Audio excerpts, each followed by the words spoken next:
9-city Connecticut tour to support the vital legislative efforts of Access Connecticut, and most recently to the Strom Jewish Community Center in Seattle last February. Her hit play Circle ran for 5 months off Broadway, had a sold-out 4-month international tour, and was called Ingenious by the New York Times. Bob Brader is an award-winning actor, writer, and storyteller, and the executive director of JMTC Theater. Kat Nardizzi, and I hope I spelled that right, I pronounced that right, is an actor in New York City, most recently seen in JMTC Theater's abridged APAP performance of Suzanne's play Circle. While in quarantine, she has been enjoying and participating in Zoom readings of new plays and musicals, dyeing her hair pink and improving her overall push-up strength. Hayley Palmer is an actor and teaching artist in New York City, most recently seen in JMTC's award-winning solo show, The Good Adoptee.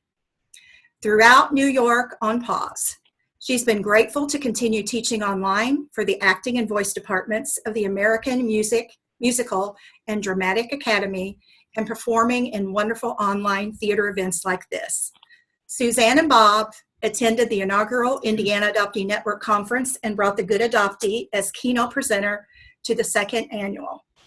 They are big fans of IAN, big supporters, and its powerhouse trio of Pam, Marcie, and Jennifer.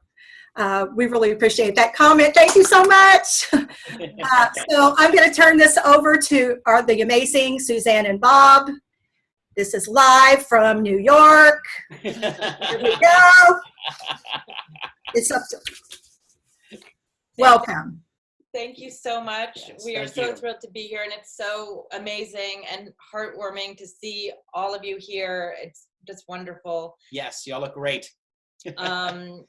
We are going to do a reading of the play Birthday, and when I say we, I mean Kat, Hayley, and Bob are going to do it. And so you will be muted during that, and try to focus on the two. You won't be able to take your eyes off these two, but just focus in on them as much as you can, and maybe take your video out to create less movement so we can see them. Is that, would you say? Sure. If you can do that, yes, that would be great. And after the reading, Bob is going to do a little Q&A with me, and Yes. then we hope you will join us in a question comment session after that. So it's a 3-actor tonight. Yes, exciting. Are you ready? I'm ready. You guys ready? Hayley? I am ready. Kat is having an awful lot of Wi-Fi trouble at the moment. Yeah, where did she go away? She took a moment. Yeah, I think she's troubleshooting right now. And that's about all I know. Okay. Well, why don't we take a second, and why don't you? Should we check in with Kat? Well, she's working on it. So why don't we take a second to talk a little bit about Birthday? Okay. And why don't you talk about why you chose to search in this way? So this was my first ever adoption play that I wrote, and I wrote it before I was ever searching in real life, and that's how we came to this subject matter of adoption and fantasy in terms of sharing this play tonight. And I was in a situation with my parents, with my mom and dad, where we had just overcome a very intense time during my high school years, where they had experienced life-threatening illnesses in abundance. They had 2 different life-threatening illnesses apiece, and I felt like that was not a good situation for me as an adoptee to go and search for other parents. That it was so much so that it would be tacky, perhaps, that I would be looking to replace them when we had just survived this as a family unit. I think the adoptee search mechanism is so strong that I was compelled to search in other ways. And so the first way that I really took to searching was writing this play and exploring the play in this way. Right. And talk a little bit about a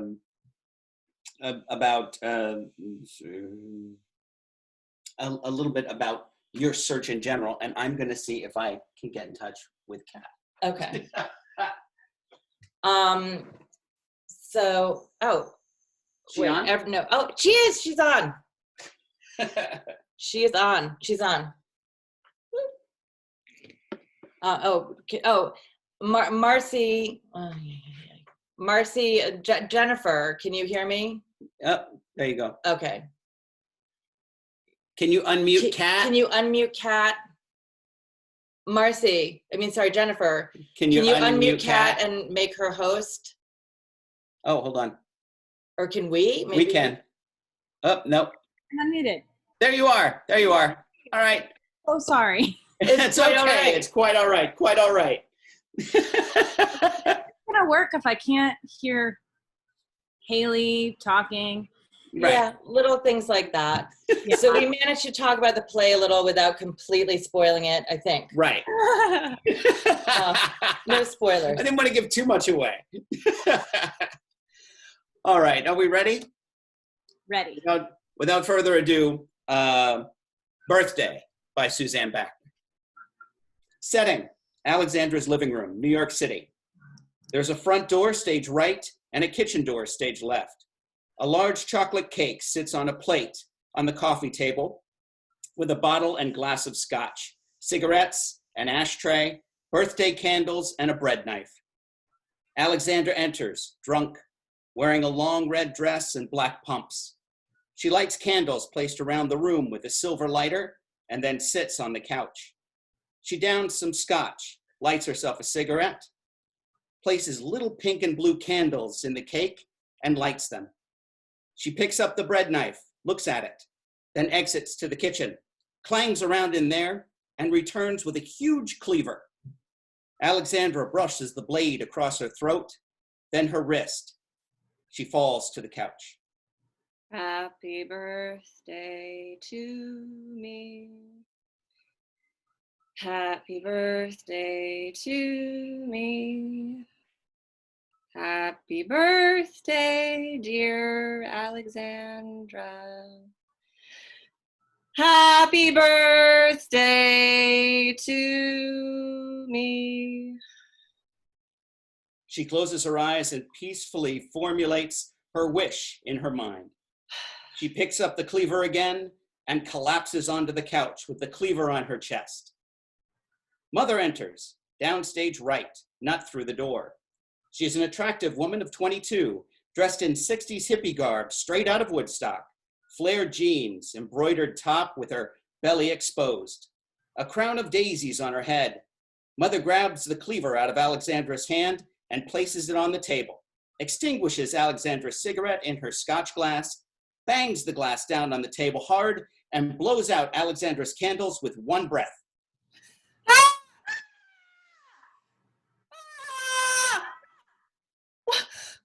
Who are you? I'm your mother. You're not my mother. I am so your mother. Happy birthday. It's not my birthday anymore. Oh, yes, it is. She puts coffee on, starts tidying Alexandra's apartment. Who are you? I told you, I'm your mother. You don't look like my mother. How old are you? 52, dear. Why? You just look so... Cake!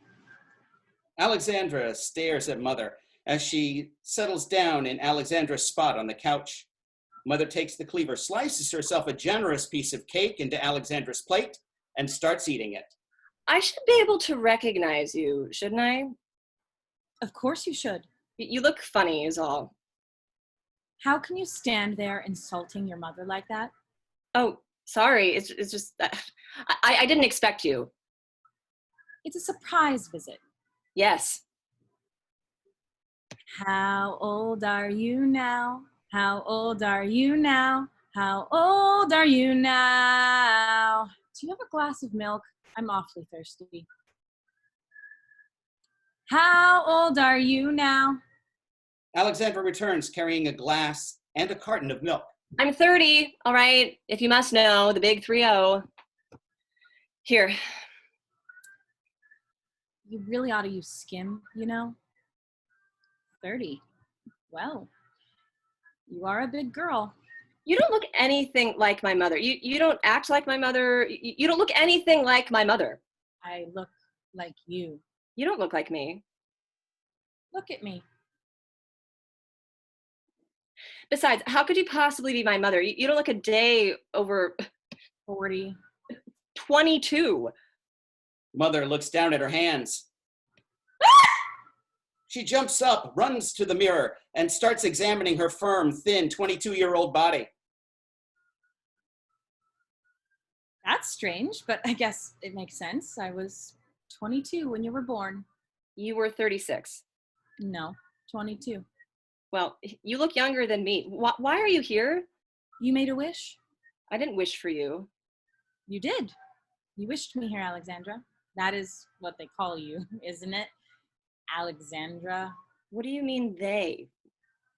You're not really my mother, are you? I told you.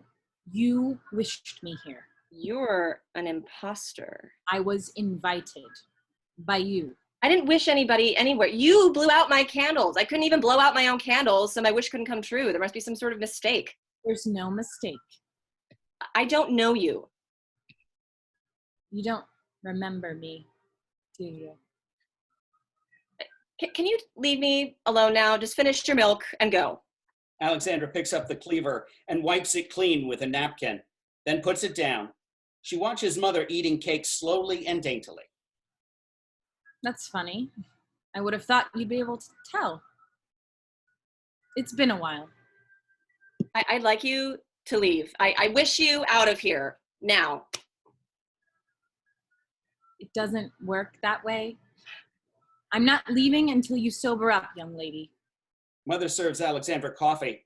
Alexandra pushes the coffee aside and reaches for the bottle of scotch, but Mother grabs it away first before Alexandra can get it. I think you've had enough. Oh, no. You get that from your father's side. What are you talking about? Can you just go, please? Well, a person knows when they're not welcome. Well, it certainly took a person long enough to figure that out. I just don't see how you could do this to your own mother. Once and for all, you're not my mother. My mother is not rude. She would never intrude like this. My mother... Fine. Suit yourself. Alexandra reaches for the bottle of scotch again, but Mother grabs it away from her. My God, this is my house, you know. Who are you? Who are you anyway? I told you. Shut up already. Why can't I really be visited by my mother? I miss my mother. I am your mother. No. You can't tell, can you? No. You don't feel that I'm... No. You don't remember, do you? Oh. I know who you are. You're... Oh. That's right. You're my... No. Mother. Get out this instant. Get the fuck out of here. Do you hear me? You're drunk. You think so? Well, I always get drunk on my birthday. I have every right to get drunk on my birthday. It's the worst day of the year for me, and it's all because of, guess who? You. It's difficult for me too. How could your birthday possibly be difficult for you? You're aging backwards. You know perfectly well I was referring to your birthday. Please, go. Please, I've talked to you for long enough already. She wouldn't like it, would she? Leave her out of this. Alexandra drags Mother up from the table and throws her out the door, kicking and screaming. Out! Do you hear me? And don't come back! As Alexandra double locks the door behind her and looks through the peephole, Mother instantly returns from stage left. Mother watches Alexandra sit on the couch and furiously eat the cake with both hands. You shouldn't eat that. You'll gain weight. You scared me. You think you can get rid of me so easily? Well, you can't. You're imaginary, right? There are truckloads of calories in that piece of cake, Alex. You're in my head. I created you. Now go away. I want to be left alone. I can't tell you how many calories you'd save. Let's skim milk. I don't like you. You don't have to like me to trust me when it comes to metabolism. Believe me, you cannot go around eating that cake. How many pieces of cake have you had tonight? I've had some cake, so 2.5 pieces already. it's my birthday. Was your birthday. Now, look, Alexandra, you've got to trust me when it comes to cake. I don't even know you. Everyone on my side of the family. You're not my family. I'm your mother. Now, as I was saying, everyone on my side of the family got fat after they had babies, including me. Small sacrifice, of course. Now, I wouldn't want that to happen to you, especially over a little birthday cake. That's really very considerate of you, but I haven't even had a baby. No, you didn't, did you? You had an abortion. How did you know? A mother always knows. I was only 16. You're just lucky I didn't have an abortion, aren't you? Am I? Yes. You were considering one? Of course. Your father and I thought it best to bring you into the world instead. After all, what if you were destined to create world peace? It would have been a shame to abort you in that case. I guess it would have. Too bad I didn't. You never know. You'd never know, anyhow, would you? No, I wouldn't. You were ripped from me. Ripped? Ripped away from me. Screaming and crying. I was just a baby. Isn't that what babies do? They put you in a foster home for 10 weeks. In case I changed my mind. But you didn't want me. That's not true. You didn't. That's why you left me. I made sure you were safe. Your father and I made sure. We did. Your father was a virile man. Very fertile. Apparently. Not like your primary caregiver. As I understand, he had slow sperm. He's still around, you know. I didn't want to get into all of this with you. I meant at the time. But you came back. That's right, I came back. Even though you locked me out, even though you kicked me out, I came back. You're haunting me. I don't know why you insist on haunting me like this. I'm not haunting you, Alexandra. I'm not a ghost. You mean you're actually alive? You're actually living somewhere, a 52-year-old woman in the middle of New Jersey somewhere with a family and everything? Didn't you have kids of your own? Other kids? Kids you looked after, kids you kept, kids you raised, your own kids? I had children. Yes. Besides you. I had a family. Not with your father. With another man. What happened to my father? I don't know. But right now, I have you, Alexandra. Only you. You don't have me. I don't? Why couldn't my mom come visit? Hey, I'd much rather she come visit. She's not here. You made a wish. I didn't wish for you. I see you miss your primary caregiver. That's normal. Primary caregiver? Are you talking about my mom? She was my mother far longer than you. She was my mother for 29 years plus. She'll always be my mother. But you Yes? You left me in a foster home. That was only temporary. I had no choice. It was only temporary in case I decided. in case I changed my mind. Which you didn't. No. Now they have lawyers running the show. Now there's no time in between. We're just lucky you were What? healthy. Healthy and white. I guess you were lucky, right? It was so easy for you to get rid of me. I never wanted to get rid of you. Healthy white babies are a commodity, so don't worry, I never got the feeling that I wasn't wanted. To the contrary, I was in demand. I was expensive. Actually, that's not true. I didn't come with a fixed price tag. They price you according to your parents' income. I'm not sure exactly how much they bought me for. They didn't buy you. Charitable contribution to the agency, same thing. My price tag, they matched me to my parents by my IQ. That's how they did it. They matched your IQ with my parents' IQ. That's how they placed me, you see. So I've been hoping all this time, holding my breath, that I could live up to this, that they wouldn't find out I was a sham and take me back. Let me explain this to you. That's why I'm here. Don't get all nice on me now. I'm not finished laying into you about the foster home. You act like I deposited you in some dumpster that we Abandoned me? You did. We were responsible. We made sure My that mom told me all about that foster home. I was all scrawny, and when they got me, hungry. I'm still afraid I won't make it to my next feeding. Infants are very impressionable. Are you finished? Alexandra lights a cigarette. Your caregiver gave you that lighter. It's beautiful. My mom did, yes.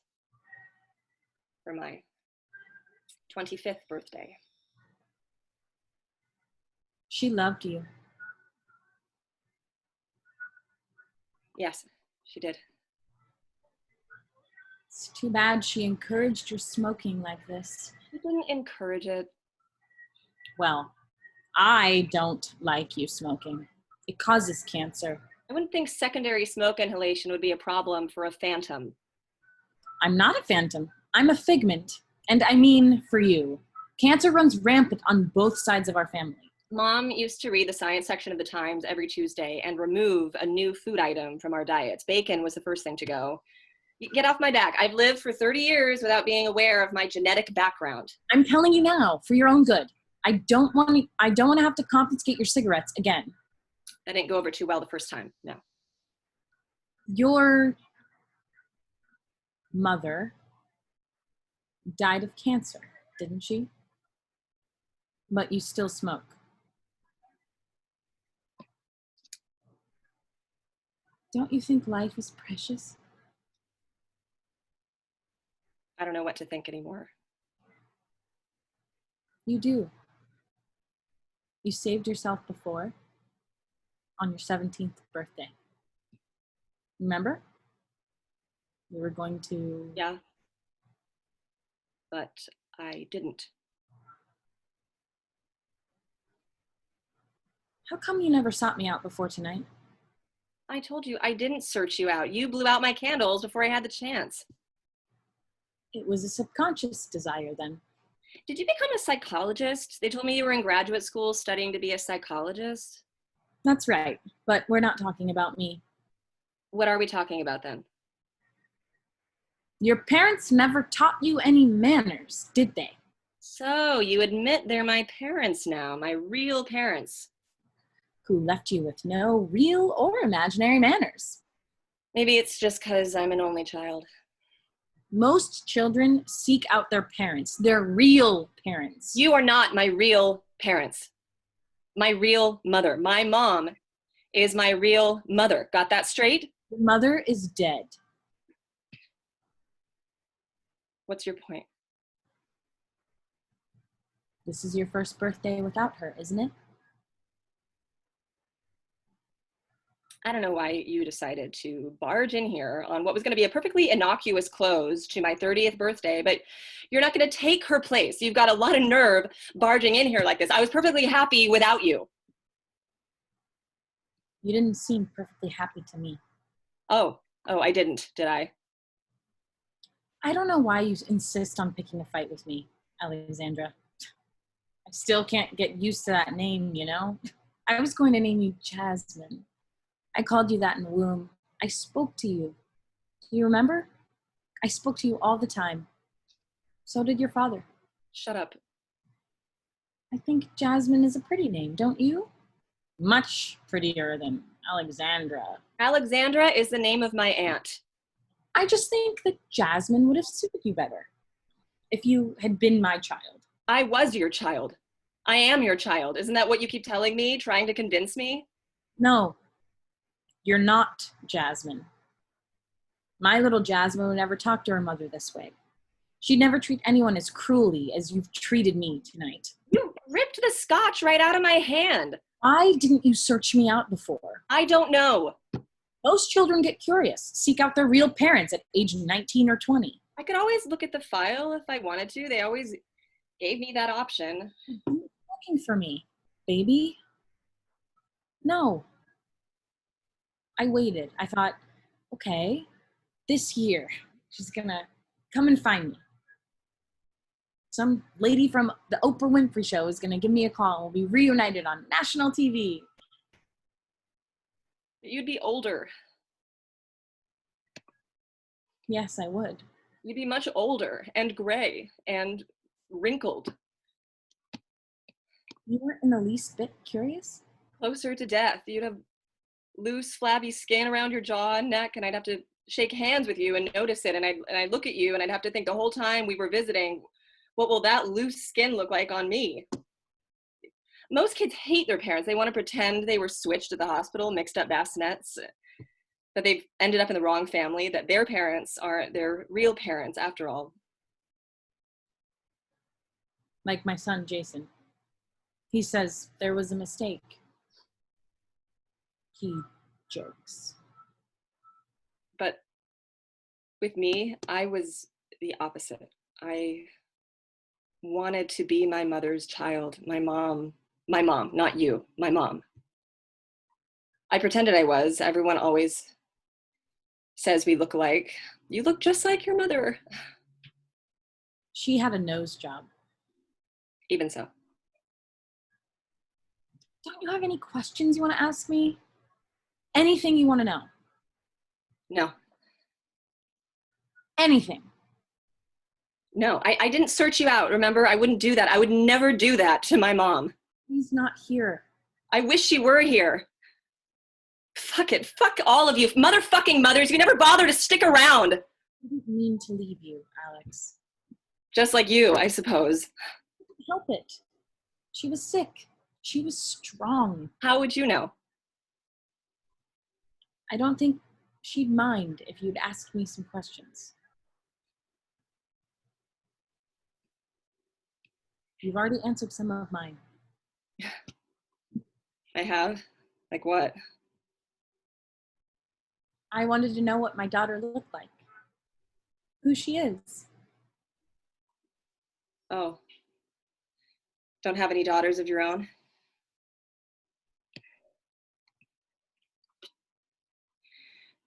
I wanted to know what you looked like when I was little.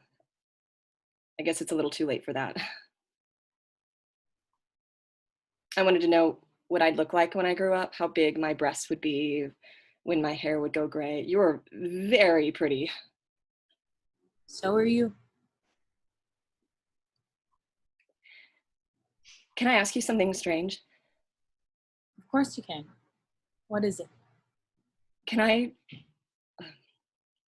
touch you? Of course you can. Alexandra tentatively puts her hands on Mother's shoulders, then pulls away. I mean, really? Touch you? Alexandra slowly moves her hand all over Mother's body, as if blind, on her face, neck, chest, and breast. She stops. My mother had cancer. She had a double mastectomy. I know. She couldn't breastfeed either.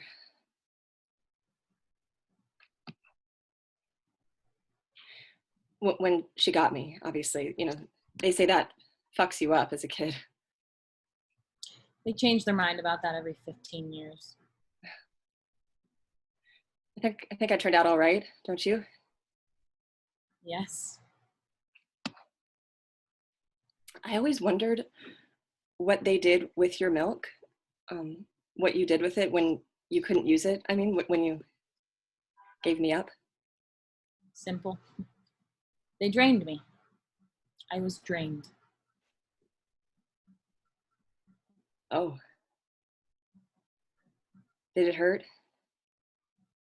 Yes. Shh. Go on now. Oh.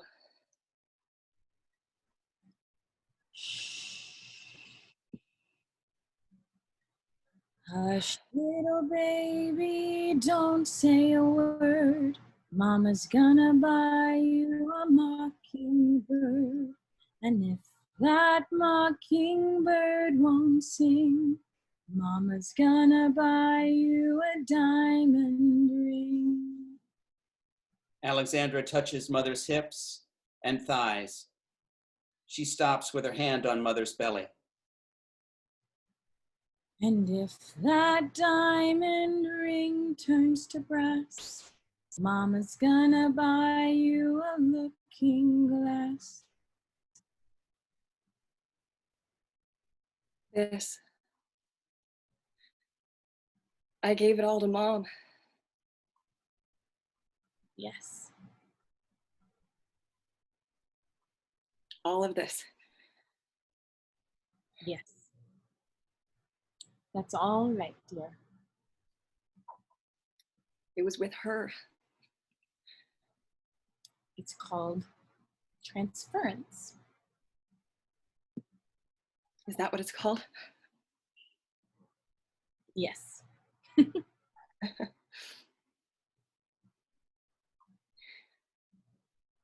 We were connected once, you and me.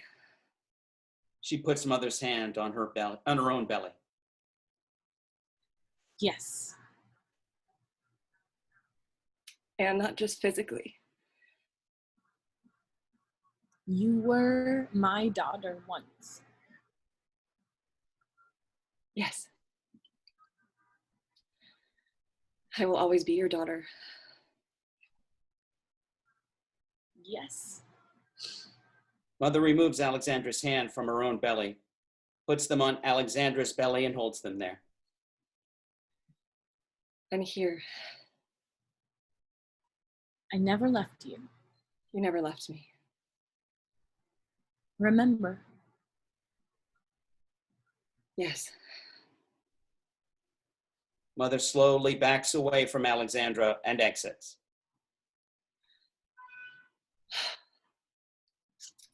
I'm here.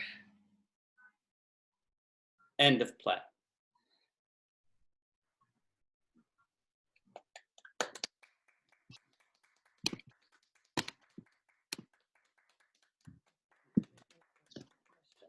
Yep.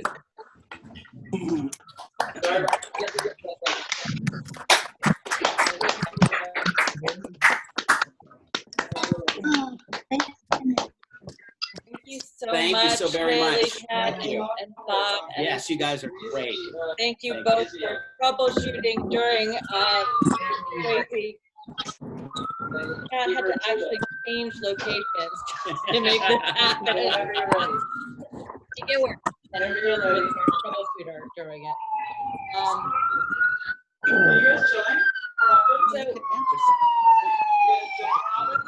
Okay. All right, so Bob is going to ask me a couple of his questions, but a little bit less of his questions, and then we're going to open it up. So. Yeah, I think she may have come on strong, but I think she's legit.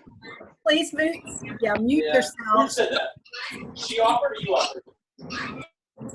Nice. I like that very much. That I would be. There we go. Okay, so I really wanted to talk about the ending because I think the ending is so very powerful, and it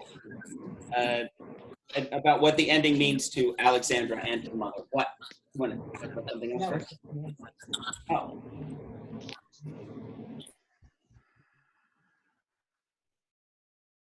And what the ending means to Alexandra and Mother. In terms of what? In terms of the belly touching and things like that, which I loved so much when I first read it and found it so fascinating, and why you included that, or why that was important to have it. So I consider this play really my first attempt at searching for my first mom, or my birth mom. And when I write plays, I don't forecast an ending. I discover what is going to happen and what unfolds. And this play surprised me in many ways. And the ending was really a discovery that this person who I was in closed adoption told was no longer in my life or part of me, what was actually I was connected to and still connected to. And so with Alexandra discovering that she's still connected to her birth mom, to Mother in the play, I also discovered that there was that big missing piece. And I wasn't able, as I said earlier before we started the play, to try to fill in those missing pieces in real life, but I was able to create a space for some healing through this play in my theatrical life, which was really wonderful. And I didn't expect any of that. I didn't expect Mother to tell Alexandra, i.e. me, that she wanted her to search for her. When Mother says, why didn't you search for me? It was like a shocker to me as I was writing the play. And I remember distinctly, even though it was a long time ago. It's my first adoption play. When she says this, I was shocked. And it gave me this permission for later, when I was able to actually search in real life, that my birth mother, my first mom, actually wanted me to, was interested in me searching, and said, why the hell aren't you searching for me? I had to hear that many, many times from many different sources before I got my ass in gear. But the end of the play you were asking about was really about acknowledging that physical connection, acknowledging that there was another human being attached to the umbilical cord, that we were connected physically through that, and not negating the close and incredible relationship I have with my mom through adoption, and realizing that there was all of that emotion and connection, sort of an emotional umbilical cord with my mom, but that I kind of had to kill her off in the play because, closed adoption is so you can only have one mother, or one mother at a time, or what have you. So it was as if I had to clear that space to have Mother come in and feel connected and realize that there was that physical connection, and then have that open up to an emotional connection, and that I could have this connection and identity that was linked to both of these women. Because the adoptive mom is certainly like the strong offstage character in this play as well, and the offstage character is always a loudmouth in plays, especially two-handers like this. So you have to be listening to all of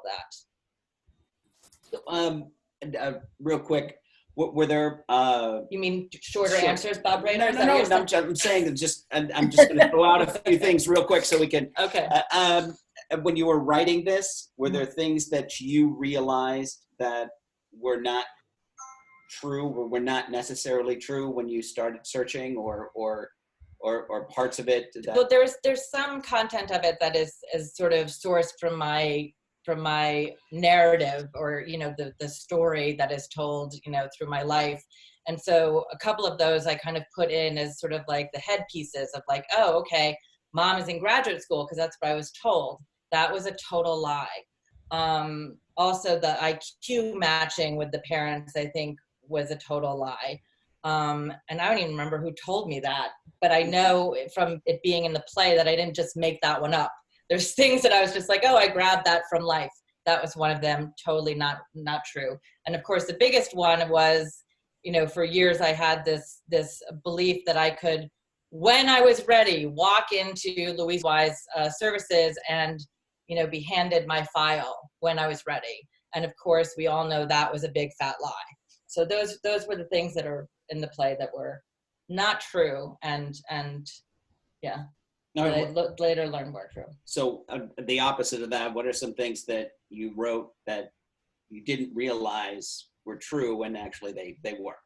Well, the thing that really blew me away in terms of writing this play and sort of using the more intuitive side in discovering what was in the play was that it didn't make any logical sense that a person in grad school would be far along in grad school and relinquish a child and be 22. And when I wrote this play, I wrote, I put in, okay, and it was totally intuitive, mother is 22. And years later, I finally discovered that actually my real life birth mom was indeed 22 when she relinquished me. And I feel like, not to sound like a complete freak about this, but I just feel like there's just that knowledge that is somatic, that is in the body that we have. And, sort of the logical, earth experience tells you sort of don't listen to that because that can't be true or what have you.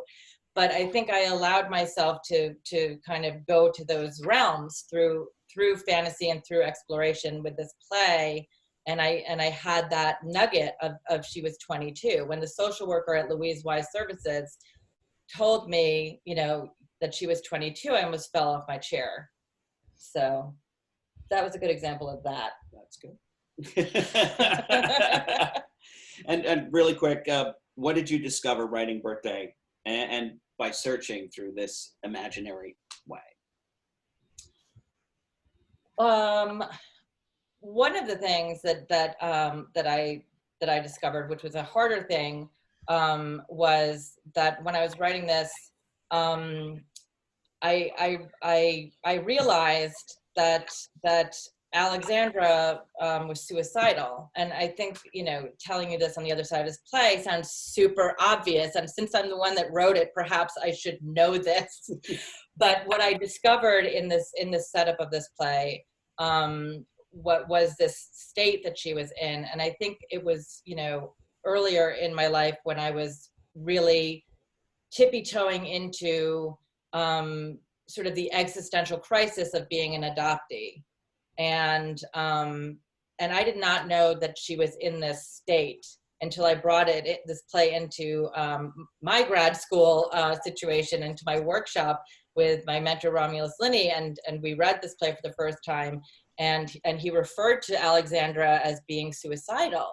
And inside I was just like, what do you mean? She's just having a bad birthday. Like, adoptees always have bad birthdays. She's not, what do you mean? And of course, that's not what I actually said to him.